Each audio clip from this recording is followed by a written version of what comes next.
Well, what personally drives me, we've got one world. And we can all live on this beautiful world, but we need food, we need security, we need materials. So we have to do something else than we did before. And I see opportunities, a lot of opportunities. I see chances. So let's go for it.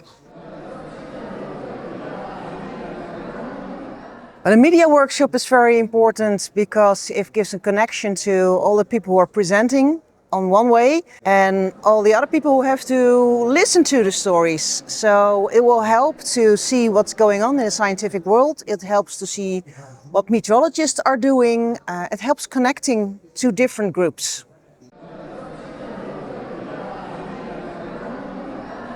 I'm from the Netherlands. The ocean is our life. We fight the ocean, but we also work with the ocean. So the ocean is very important. 70% of the planet is ocean. We get food. It's a kind of battery. All the warmth goes into the ocean, but it's going to be released sometime. So it's our buffer. So the ocean is important. Most of the people live near the ocean. So it's very important to get a realization how the ocean works and how it interacts with our lives, our safety, our food. So the ocean is everything. Without ocean, we're gone.